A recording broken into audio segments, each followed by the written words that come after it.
Go take it ahead.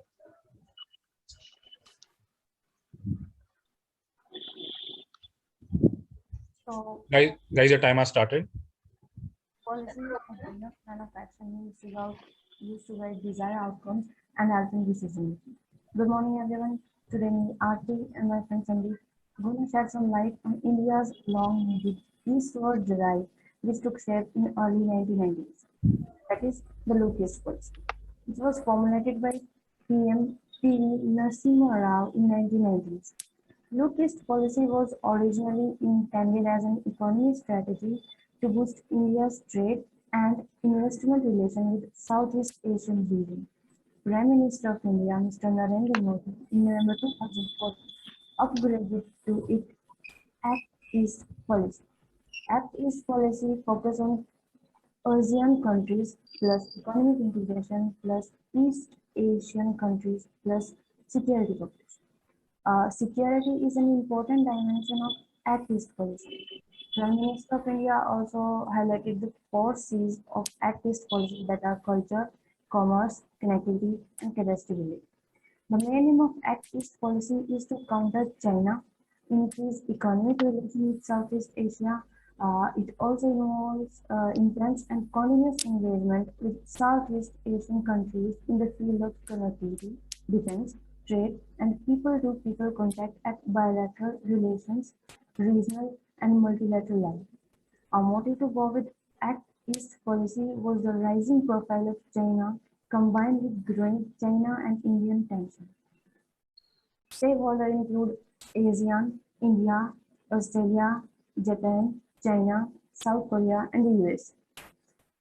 Northeast India has been a priority in Act East policy. Act East policy provides an interface between Northeast India, including the states of Arunachal Pradesh and ASEAN region. Many plans at bilateral and regional level include steady efforts to build and strengthen the connectivity through the trade, physical infrastructure. Some of the major projects include the India, Myanmar, Thailand trilateral highway project, border hacks, and India and Japan hydroelectric projects, and many more like this. Now, Sandeep will continue. Thank you. Thank you, Aarti. Uh, Keeping in mind the challenges posed by the different aspects, first and foremost is China's aggression and demographic challenges which are there. But in the policy perspective, which will help our Indian infrastructure also, in Indian policy, specifically the Indian states, I would like to point out a few points which are as follows.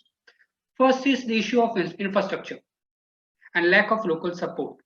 As we know, the northeast area is full of mountains and different demography. And that is why it is a major concern that infrastructure development has to be a major key concern to make this into reality and to obtain the full potential of our capabilities. Third point is crisis of insurgencies. And fourth is limited economic integration and insufficient bureaucratic process. When I say insufficient bureaucratic process, I mean to say that our involvement with the Asian country, more specifically, is not as much as if we compare our involvement with the European country or the Western countries. So I think there has to be an improvement, and I think India is working these days because these challenges not only challenge our political, economical, at the same time security of a nation. In a policy response, I would say that we have to make a population which is skill-based. Our Skill India movement was kind of an initiative to tackle this problem. Second was the improvement in education system, which I believe in the coming year will be gonna tackle through our new education policies. But beside this, we also have to counter the insurgency in specifically in the northeast area. There is lack of connectivity, so road has to be maintained and railways has to be constructed so that there is a to and fro of people from one end of the country to the another end of the country. Last point is the inner line regulation of 1873 and RAP.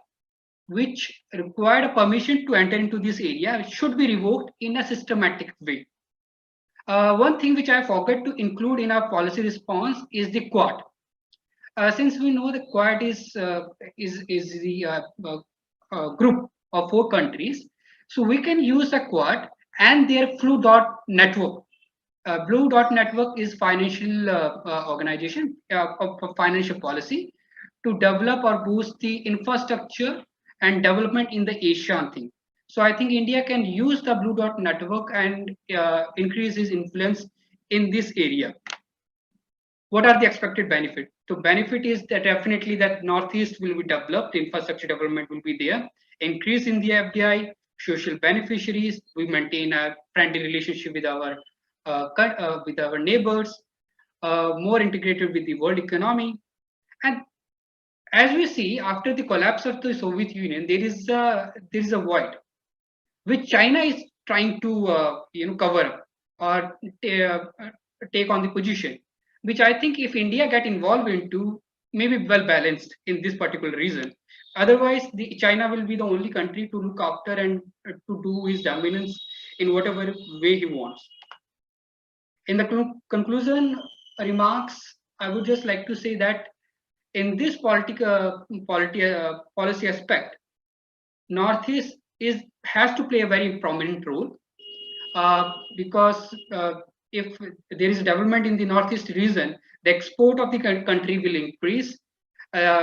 At the same time, we will open for the economic towards the East will not only bring our economic, but also political and the social benefit to the country. At the above all, the security benefit to the country, which is very, very helpful for countering PRC, one belt, one road.